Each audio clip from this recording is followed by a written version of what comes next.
Hello guys, so today bumili tayo ng ignition switch dahil nasira yung seat lock natin, yung ignition niya. Ayaw na ma-open nung U-box yung upuan. So bumili tayo ng bago. TTGR yung brand, nabili ko siya sa Shopee. Ayan, mura lang siya at maganda rin, may anti-lift na rin at may dalawang susi na rin. Okay, so kakabit natin to ngayon. At bago nga natin makabit itong ignition switch na nabili natin ay kailangan muna nating tanggalin itong mga tornilyo na to, yung mga screw na yan or bolts na yan dito sa ating buong headlight assembly at itong mga fairings nya, yung batok nya, yung araro nya. So kailangan matanggal natin yung lahat guys. So unahin nyo muna tanggalin itong mga screw na to. Ayan yung mga tinuro ko dyan. Ayan, tanggalin nyo yan lahat. Kahit anong motor man yan, basta matanggal na lang yung headlight assembly niya. So dito guys, unahin nyo muna tanggalin itong front panel cover. Ayan. So ito yung front panel cover niya. At tanggalin nyo rin itong dalawang bolt dito sa may taas ng headlight niya. Gamit kayo ng 10mm socket wrench. Yan. Then dito nyo unang hugutin sa baba. Yan, sa ilalim hanggang pataas para madaling matanggal yung buong headlight assembly niya. Yan, ganyan. At meron ditong mga socket. Ayan, sa wire niya sa headlight. Ayan, tanggalin nyo po itong socket ng headlight nya. Ayan, dalawa yan guys. At saka ito yung pangalawa, tatanggalin nyo. Ayan. Then nabaklas na natin yung buong headlight assembly. Baklasin naman natin yung araro nya. Ayan, sa araro guys may dalawang dyan, screw dyan. Tanggalin nyo lang din. Ayan. At baklasin nyo yung araro.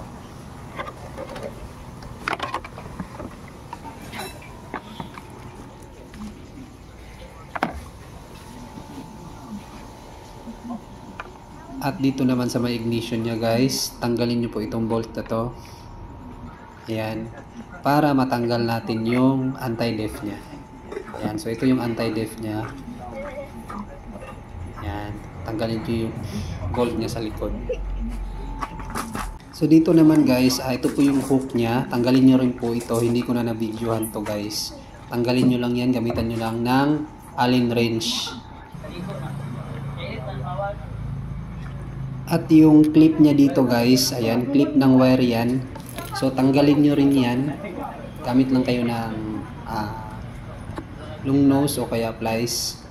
Yan, ipitin nyo lang para matanggal siya. At dito rin sa kabila, meron din dito sa kabila guys. So sundan nyo lang yung kung saan siya nakakabit yung clip nya. So dito guys, pwede na nating tanggalin itong batok nya.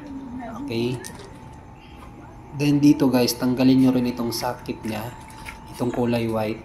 Socket yan ang charging port. So ito guys, natanggal na natin lahat ng fairings dito at yung buong headlight assembly nya. At ito naman yung ignition switch na papalitan natin. At dito guys, meron po itong screw dito. Hindi ko lang na video at tanggalin nyo rin lang din tong screw dito. Ito yung cable na to, is ito yung connected sa upuan natin seat para mabuksan. Okay, so tanggalin nyo lang yan. Ayan. At ito naman yung socket ng ignition guys. So bunutin nyo lang din. Ayan, tanggalin nyo lang, paghiwalayin nyo lang. Then tandaan nyo lang din yung posisyon ng wire, kung paano nakakabit. Kung paano nyo tinanggal, ganun din sa pagbalik.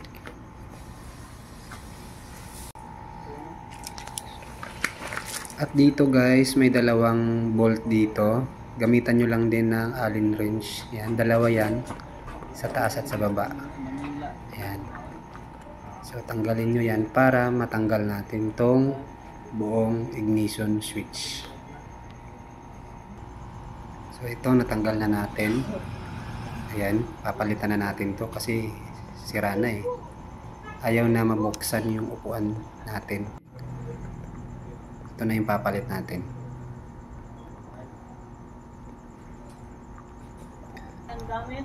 So ito na yung ano guys, nakabit ko na yung cable ng seat lock. Ayan. Kung paano nyo tinanggal yung cable ng seat lock, ganun din yung pagbalik nyo. Okay, same lang din naman yan sa stop guys, sa pagbalik.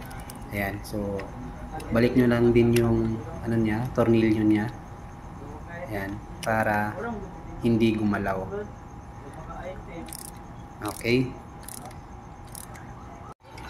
So ito guys, kakabit na natin yung bagong ignition. Balik nyo lang din yung dalawang bolt dyan.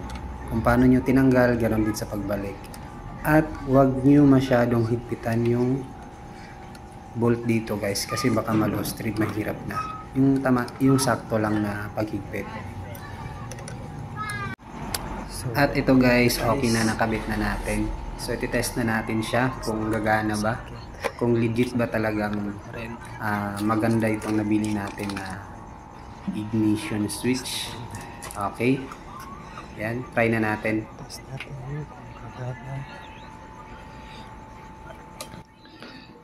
Yun, gumana nga guys, at successful yung pag-replace natin nitong ignition na to. Okay, so yung nakikita nyong check engine guys, so matagal na yan, hindi ko pa napaayos yan sa nagtatanggal ng check engine. Then try naman natin itong seat lock nya kung gagana ba. Ayan, so gumana nga. Okay, so effective guys, legit itong nabili natin na ignition switch sa ating Neo Gear. So ulitin pa natin.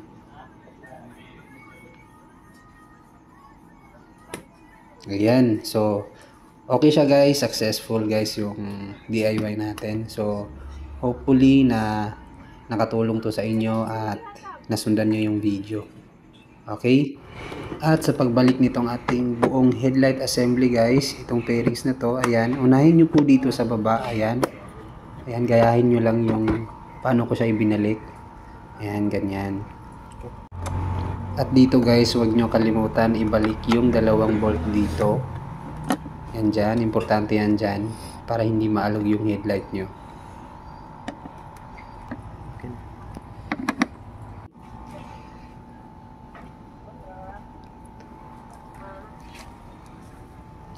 At balik nyo lang ulit yung mga screw na yan, yung mga tornilyo na yan, ayan, balik nyo lang ulit. Ganyan. Okay. Ito yung susi niya guys, magandang klase din, no? Then hindi siya pwedeng baliktaran, kailangan isang direksyon lang siya. Ayan. Ganyang posisyon lang siya. Ayan.